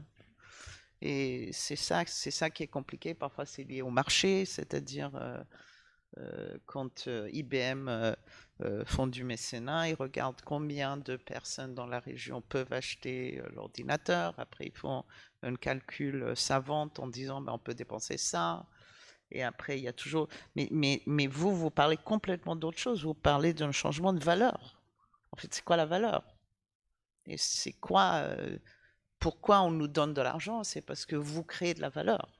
Une valeur long terme. Vous deux, tout le monde, en fait, ici. On n'a jamais reçu d'argent. Mais voilà, parce que vous créez vous-même la valeur. La Banque des territoires nous dit, vous nous demandez pas assez d'argent. On leur dit prêtez-nous, on ne veut pas d'argent, 200 000 euros. Non, je vous jure. On vous dit c'est pas assez. C'est pas assez. Et on a été voir les collectivités. Ah, mais vous avez moins d'1 an. On dit, bah oui, mais...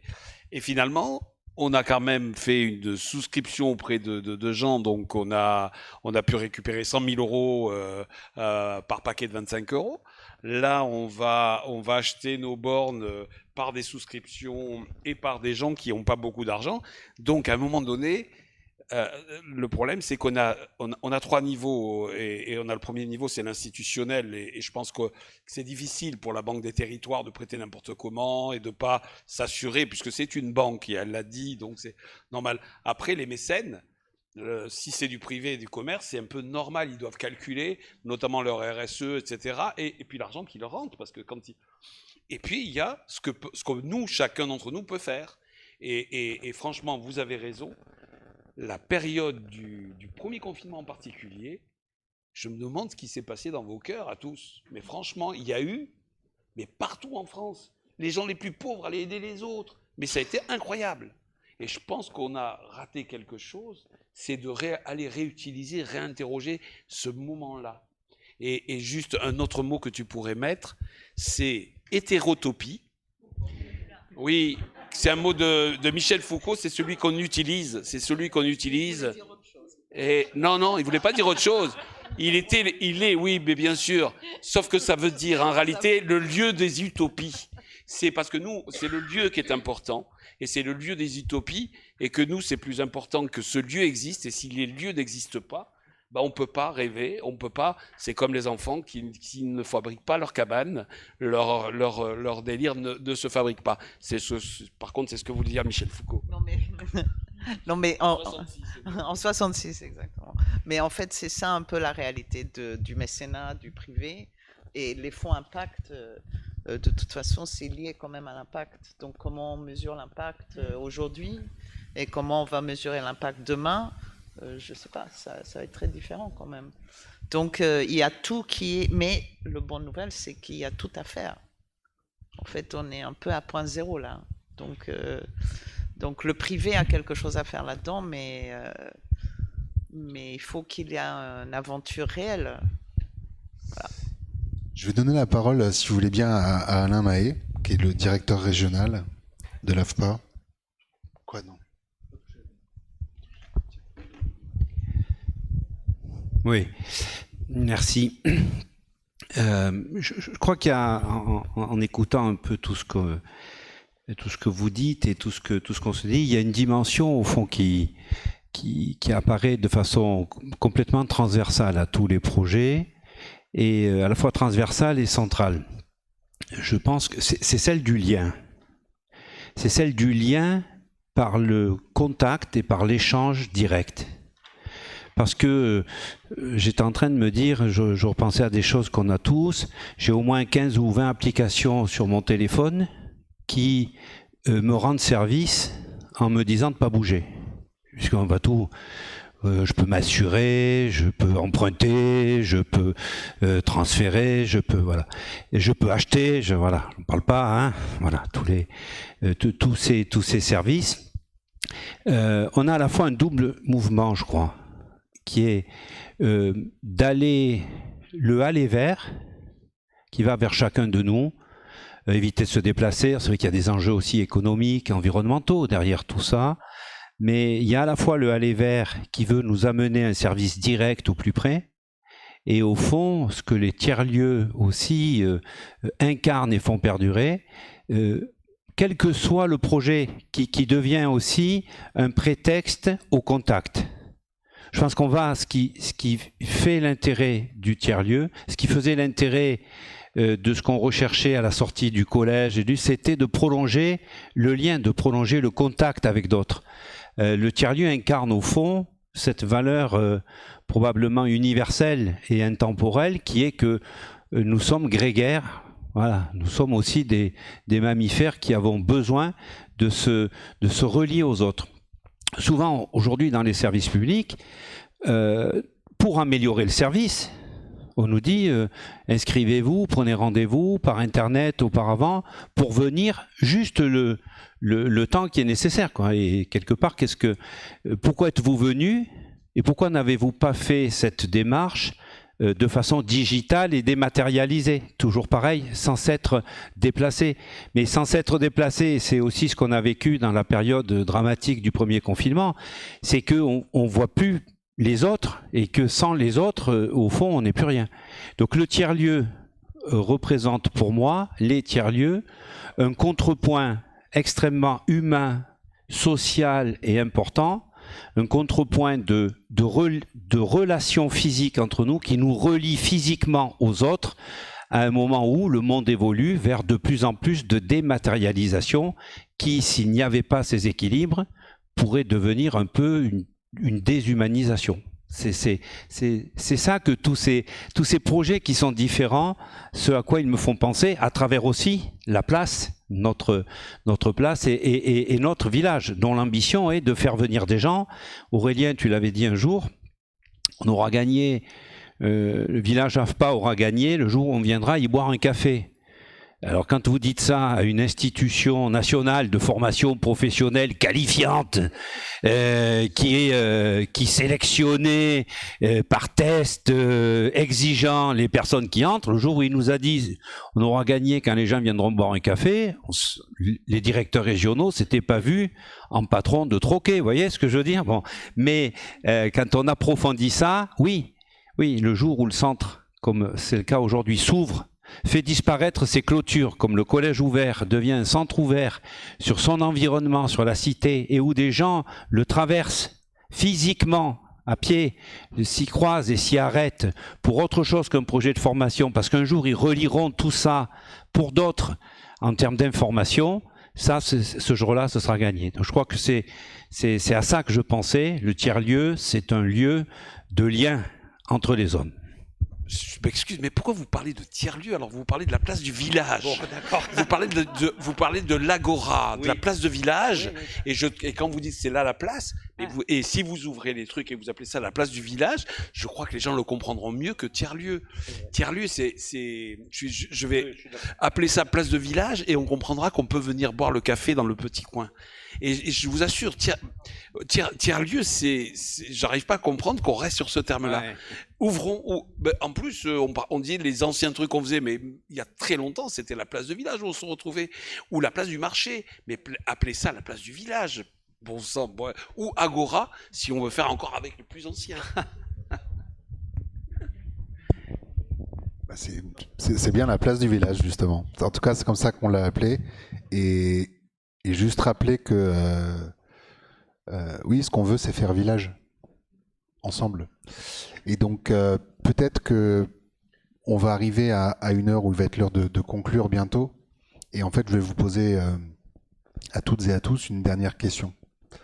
C'est le mot de la fin, tout à fait, absolument. Vous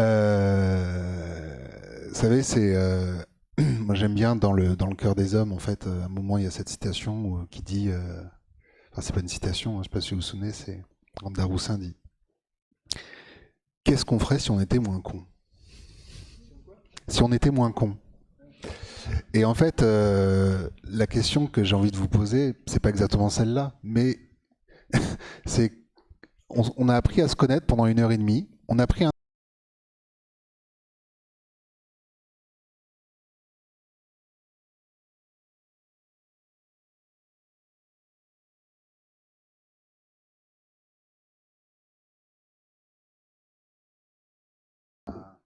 chacun se présentait, chacun se présente.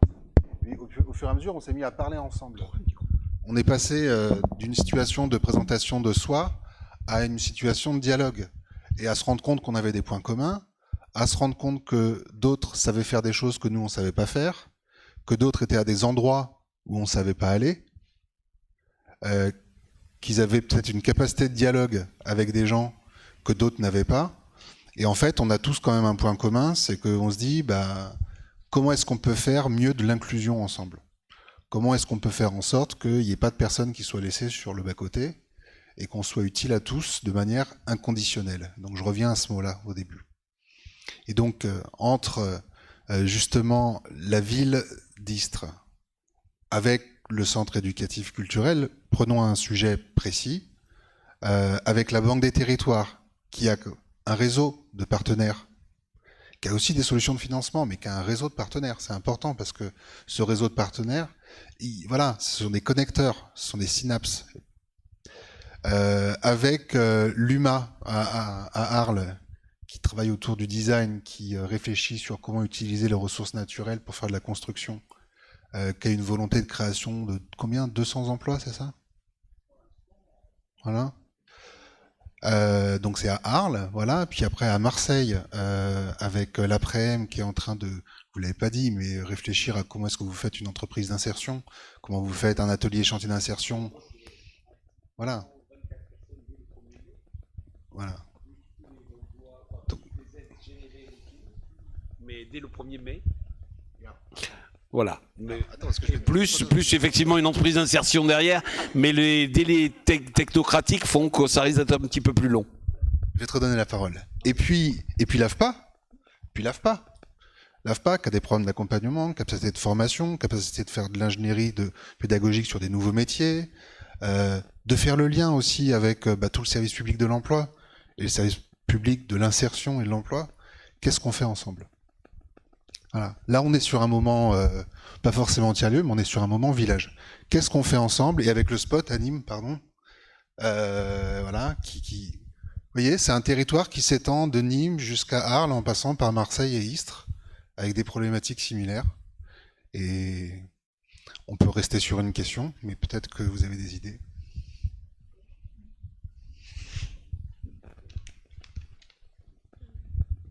Il me semble que la première chose, pour bien travailler ensemble, c'est que les missions de chacun soient bien définies et posées. Et surtout cette notion un petit peu de chef de file qu'on peut avoir. Il est évident que une ville comme la ville d'Istres, elle ne va pas développer un service d'insertion comme peut le faire l'AFPA avec les compétences et autres. Donc, c'est pas, tout le monde ne peut pas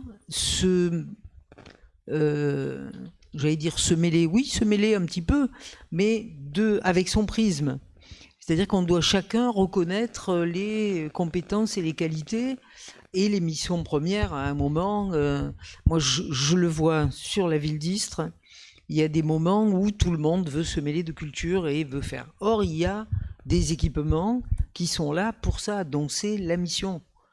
Et qui, eux, ne font pas du social ou de l'insertion, mais qui peuvent participer, mais qui peuvent être intéressés, accueillir et être force de prescription parfois, parce qu'il faut que les publics se mélangent, mais il faut que les missions soient clairement établies et qu'on le mette sur la table et toi, c'est quoi? Qu'est-ce que tu es bon en quoi? Et ça, c'est la première chose. Et la deuxième, souvent, quand on voit des phénomènes de compétition dans des structures associatives même, c'est que leur tutelle leur demande des choses et leur demande, je pense aux centres sociaux par exemple, il y a des moments où la CAF ou leurs financeurs leur demandent des chiffres, leur demandent des... Donc pour arriver à donner des bilans qui vont alimenter leurs subventions et leur permettre de faire des actions sur le terrain, ben, ils cherchent de quoi faire du chiffre et on ne peut pas leur en vouloir là-dessus. Donc là aussi, il faut peut-être changer ça. C'est pas le fait de faire du chiffre. Il y a des moments où on fait une action et en tant qu'élu, vous savez, il y a des endroits où on va, il y a 8000 personnes. Je ne sais pas, il se passe certainement des choses très bien, mais par ailleurs, on va aller avec une association où il n'y a que 40 personnes, ou 20, ou 6. Et je pense par exemple à l'Avancée qui travaille avec les autistes. Eh ben, c'est éminemment important ce qui se passe. Et on ne peut pas leur dire, mais vous n'en avez que 6, vous. Les autres, ils en ont 8000. On compare des choux et des Spoutnik. Donc il y a ça aussi. Les financeurs de faire comprendre peut-être la valeur singulière de chaque projet. 2 pistes. Moi, je pense au risque de surprendre avec le boulot que je fais. Je pense qu'il y a trop de règles. Je vais parce que là, je sens que le on a truc, créé des liens en fait. Ouais, bah alors le lien, il est. Il n'est pas gagné. Les règles. C'est vrai qu'il y a beaucoup de règles. Non, je pense qu'il y a trop de règles parce que les règles, c'est bon, il en faut, hein, il en faut un minimum, bien sûr, il faut un minimum d'ordre parce que sinon, bon, on fait n'importe quoi. Mais les règles, c'est hyper castrateur et on est dans une société qui est de plus en plus juridique. C'est des mots qui sont très bloquant et ça freine énormément les choses et ça gomme tout ce qui est utopie, tout ce qui est tout ça, ça n'existe plus à cause de tout ça. Et qui dit moins de règles dit beaucoup plus de simplicité. Et c'est vrai que ça casse un peu les barrières parce que on a l'impression à chaque fois qu'on a un nouveau projet, alors on est à Istres, hein, on a une chance inouïe qu'on est dans une ville fabuleuse et je le dis pas parce que j'y suis né. Si aussi, mais parce que c'est vrai et parce que il y a beaucoup moins de réflexion. Quand vous parliez tout à l'heure de je vais voir la mairie, elle me dit que t'as qu'un an d'existence ou là, ici c'est pas ça. Ici c'est la plupart du temps c'est oui. Et après on voit. Donc, et ça, c'est vrai que, alors on se fait taper sur les doigts par la tutelle, hein, parce que là aussi pareil, on demande des bilans, on demande des, mais ça fait rien. C'est un risque à prendre parce que ça permet de gommer tous les freins. Et c'est vrai que ça permet d'accélérer les choses, ça permet de créer ce lien qui est souvent parce que les règles, ça fait aussi de la discrimination entre les gens parce que ceux qui ont une éducation très poussée, ils vont être beaucoup plus à l'aise avec tout ça que par rapport à ceux qui sont peut-être ceux qui se sont construits eux-mêmes ou eux ils se sentent complètement bloqués et après ça décourage et on arrête. Et qu'est-ce que c'est qui émerge finalement? C'est les choses aseptisées parce que la commission de sécurité elle est bien passée ici, parce que le permis de construire répond aux règles très strictes, ou parce que attention là il y a une petite fleur protégée, il faut surtout que tu touches pas parce que sinon et ça bloque. Et ce que vous disiez tout à l'heure, il faut que le territoire soit moins structuré, c'est exactement ça. Et je suis parfaitement d'accord avec ce que vous dites, mais pour ça il faut changer beaucoup de règles, hein. Je vous le dis, c'est pas demain la veille avec, avec tout ce qui se profile, et pourtant ce serait beaucoup plus simple, hein. Beaucoup moins coûteux, beaucoup plus simple, et, bon courage, hein. Moi je vote pour vous. Alors, je sais pas. Oui, il marche. Alors moi je crois aussi que c'est une question de responsabilité des acteurs. Et du coup, on a tous une part de responsabilité dans notre capacité à travailler ensemble plutôt qu'à se positionner en concurrence. Je vois Vincent là-haut de la Coque, le Château des Baumes. Donc on a nous déjà un ensemble d'acteurs sur le territoire qui essayent de faire des choses. On en entendait ce matin Kevin Polizzi. Et vraiment, en tout cas, on essaye les uns les autres de bien repérer ce que fait l'un, ce que promeut l'autre, de s'inscrire dedans, de participer aussi, parce que pour que ça marche, il faut qu'on se mobilise et qu'on participe aux événements des uns et des autres et qu'on essaye de voir comment est-ce qu'on peut y contribuer. Et ça, c'est lancé sur le territoire. Et je crois que c'est vraiment important et il ne faut pas que ça reste que des histoires de personnes après.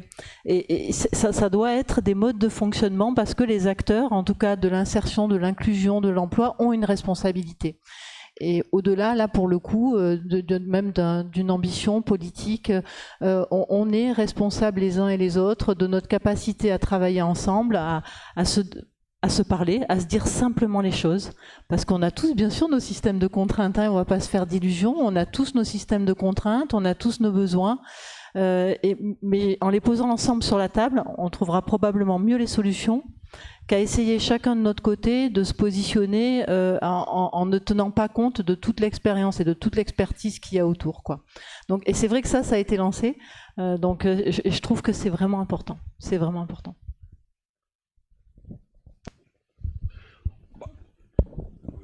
On le fait à deux voix, allez.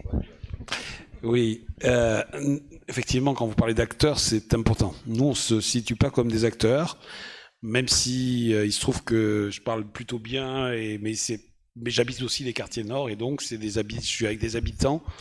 Et nous, on est donc des habitants, et en tant qu'habitants, la question c'est comment on participe à la vie de la cité. Et c'est extrêmement important. C'est pour ça que votre histoire de place du village revêt un intérêt si les gens sont capables de s'approprier le lieu, même si c'est pas eux qui l'animent. Mais s'ils ont l'impression que ça leur appartient, comme ça peut des lieux... C'est ce qu'on appelle aujourd'hui un autre terme qui est très utilisé chez les bobos, c'est le mot, excusez-moi, non pas toi, je te regarde pas, c'est le mot de commun, les communs. C'est extrêmement important, c'est-à-dire ce qui nous appartient ensemble. Je préfère le mot commun à tiers-lieu. Mais les communs, c'est tous les espaces de la ville qui nous appartiennent à tous. Quand on ferme, voilà. Et ce qui est important chez nous, c'est plutôt que tous les gens de chez nous sont acteurs. Et du coup, ce qu'on peut vous apporter, c'est comment on invente sans le vouloir l'histoire de l'auto-assistante sociale, où les gens aident l'autre à réparer le truc parce qu'on ne peut plus aller la voir, l'assistante sociale. Il faut passer par Internet, il faut prendre un rendez-vous, Mais du coup, celui qui sait, il est là et il a dû essuyer les plâtres. Et donc, c'est ça qui se passe. Et donc, du coup, si c'est un tiers-lieu, c'est un tiers-lieu populaire où les gens, c'est comme au bar. Quand vous allez au bar et que dans le PMU, l'autre il dit tu peux m'aider à remplir le papier. C'est à peu près ça qui se passe. Et je trouve que ça peut aussi inspirer les lieux plus institutionnels. Je crois que le problème des lieux institutionnels, avec des contraintes, je vois bien que la question des contraintes est une réalité, mais je pense qu'il faut arriver à la dépasser en calculant les risques. Parce que vous avez des risques beaucoup plus forts. Nous, on risque rien. Si vous voulez qu'on vienne, on risque de vous occuper un McDonald's d'abord, de faire une grève dedans. Donc on va pas le faire. On va pas le faire. On a beaucoup à faire. Donc voilà. Et puis on fait de la formation. Mais c'est pas le même type de formation. Et c'est pour ça que toute la question de la formation doit aussi évoluer parce que il y a aussi toutes ces formations sociales et civiques dont le citoyen a besoin. Et là-dessus, je crois qu'on est un tout petit peu en retard. Et même si vos formations sont excellentes sur le plan professionnel, je pense que cette dimension serait nécessaire. Du coup, l'histoire de la place du village pourrait peut-être s'inspirer de comment on fait village, mais comment aussi on se transmet les uns les autres, les techniques, comment on se débrouille, donc notamment la question de l'auto-assistante sociale. Mais je vous dis ça, mais on peut vous dire plein de choses qui se passent chez nous et qui pourraient, alors pour l'instant c'est empirique, mais qui sait, peut-être qu'on pourrait faire des choses. Voilà. Kamel, vas-y, parce que moi je parle trop. Sur deux phrases, je voulais juste signaler qu'il ne faut jamais oublier que notre force à nous, c'est nous, mais notre faiblesse à nous, c'est nous-mêmes, c'est notre ego. Et il va falloir qu'on arrive à prendre conscience que même si on ne porte pas le même maillot, nous avons toutes et tous la même transpiration. Et tirer des leçons des anciens, aujourd'hui, si on en est à ce point-là, parce qu'il y a un système qu'il va falloir l'améliorer, au lieu de continuer à le pointer du doigt. Et voilà, merci. Et un des freins qui va dans votre sens à tous, c'est lever ce frein de la peur. En fait, un des trucs qui nous freine à aller vers l'autre, c'est l'inconnu. En fait, c'est de l'appréhension, ça va comme tu dis, de l'ego, de pourquoi je vais passer, je sais pas ça, je sais pas. on connaît pas l'autre, et en fait, on parlait tout à l'heure de prétexte à la rencontre, et en fait, on va arriver à faire ensemble parce qu'on se sera rencontrés, comme aujourd'hui, parce qu'on aura osé échanger et qu'on aura moins peur, on aura plus confiance, parce qu'en fait, il fait pas peur, en fait, je suis pas trop con, en fait, je peux y aller. Et du coup, je pense que les lieux qu'on crée et ceux qu'on essaye de développer, ils sont là pour ça. Ils sont là pour créer des prétextes à la rencontre, peu importe la forme, au final. C'est juste des excuses pour aller à la rencontre de l'autre et arriver à faire ensemble.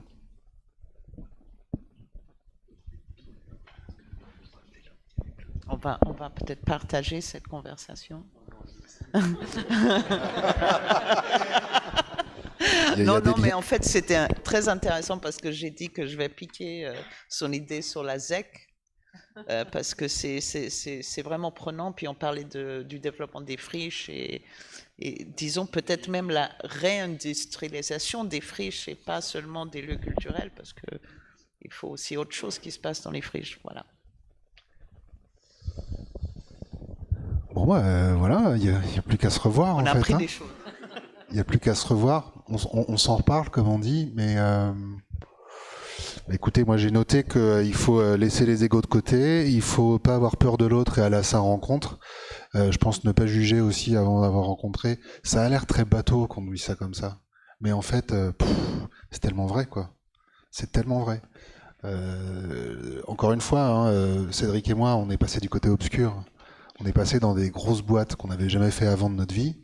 Et c'est pour ça qu'on appelle ça le côté obscur. Mais en fait, on se rend compte en découvrant, on se dit, en fait, voilà, bon, oui, il y a quelques règles qu'il faut connaître, effectivement. Il y a une forme de diplomatie interne à appliquer. Voilà, on apprend. Ça n'empêche pas d'avoir de l'enthousiasme. Et puis, on parle avec d'anciens camarades, on va dire, et qui nous disent mais c'est une grosse maison comme ça, compliqué. On dit non, c'est pas. En fait, viens, on va parler en fait. Viens, on va te présenter, tu vas voir. Et puis, inversement, à l'AFPA, on dit mais venez les voir. Regardez, là en fait, c'est pas si différent de nous et il n'y a pas de raison d'avoir peur. Donc on va peut-être se quitter là-dessus, sauf si dans la salle vous avez des questions et des interventions ou des remarques à faire. Non ? Écoutez, on va se quitter là-dessus, n'ayons pas peur. En tout cas, n'ayons pas peur de nous parler, de nous rencontrer, et puis surtout d'exposer chacun, évidemment, nos forces. Quand on présente les projets, on a tendance à faire cocorico, mais présentons aussi nos faiblesses, nos doutes, parce que nos doutes, les autres ont sûrement les réponses, et inversement. Et donc, voilà, je vous souhaite une belle journée, et merci de nous avoir écoutés.